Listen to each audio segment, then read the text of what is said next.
नमस्कार साथियों, आप सब कैसे हैं। आशा करता हूं कि आप सब सुखी होंगे, स्वस्थ होंगे, मस्त होंगे।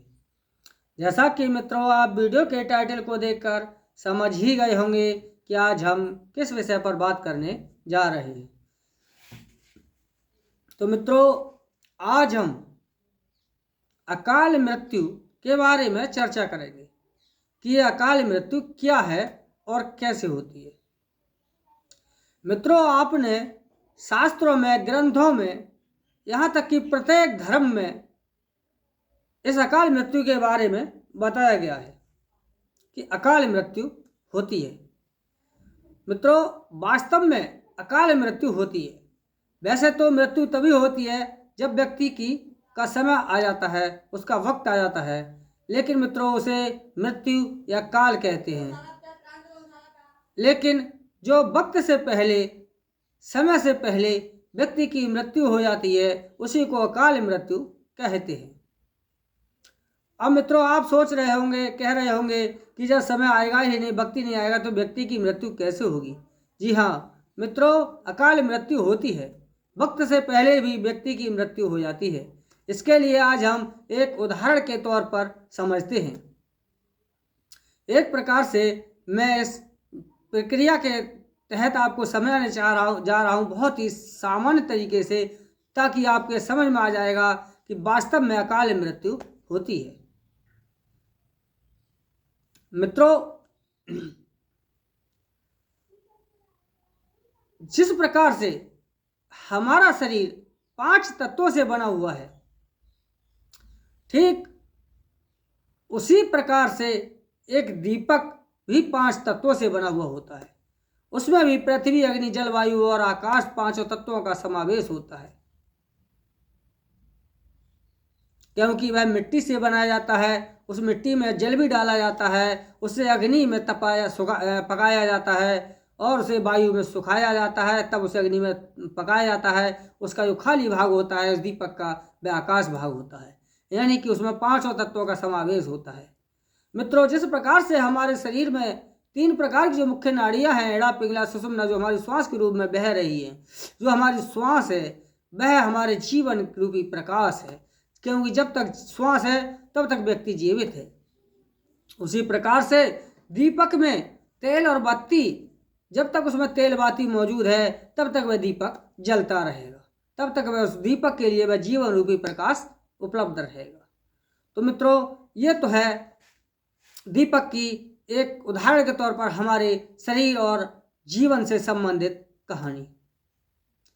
अब मित्रों, उस दीपक के लिए जब हम जलाते हैं तो वह दीपक जब तक जलता है जब तक कि उसमें तेल या बाती रहती है। ये तो जायज़ सी बात है। जब उसमें तेल समाप्त हो जाएगा या बाती समाप्त हो जाएगी, वह दीपक बुझ जाएगा। लेकिन मित्रों, आपने देखा होगा कि दीपक तेल से भी भरा हुआ है और दीपक में बाती भी है, और वह दीपक अनायास ही बुझ जाया करता है। मित्रों, ऐसा क्यों? इसी के लिए तो हम अकाल मृत्यु कहते हैं, क्योंकि वह दीपक समय रहते हुए बुझ गया। मित्रों, जब कभी, जिस समय हम दीपक को जलाते हैं, तो दीपक पर जब कभी हवा का कोई झोंका आता है और वह दीपक बुझ जाता है। ठीक उसी प्रकार से हमारे जीवन में भी जब कभी कोई वायु रूपी, जिस प्रकार से झोंके ने दीपक को बुझा दिया, उस प्रकार से कोई ऐसी घटना घटती है जिससे कि व्यक्ति की अकाल मृत्यु हो जाती है। कोई ऐसा हवा का झोंका आता है जो उसके जीवन रूपी लीला के लिए बुझा करके चला जाता है। इसे कहते हैं मित्रों अकाल मृत्यु।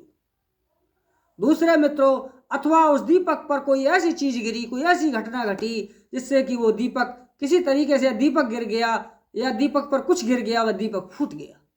मित्रों, वह दीपक ही नहीं रहा। ठीक उसी प्रकार से हमारे जीवन में भी कुछ ऐसी घटना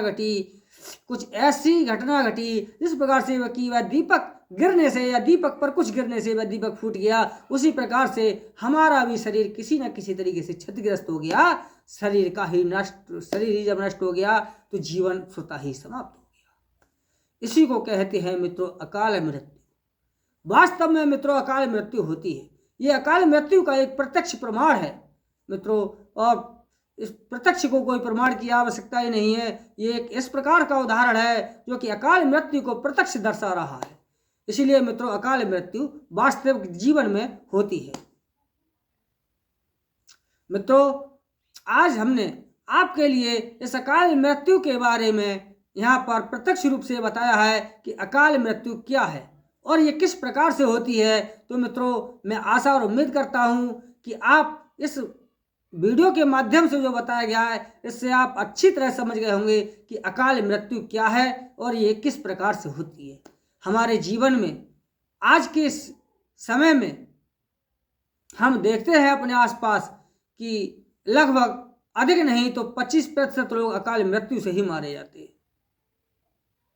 यदि थोड़ा सा बचाव कर लिया जाए, थोड़ा सा सावधानी बरती जाए तो इस अकाल मृत्यु के स्तर को हम कुछ हद तक कम कर सकते हैं।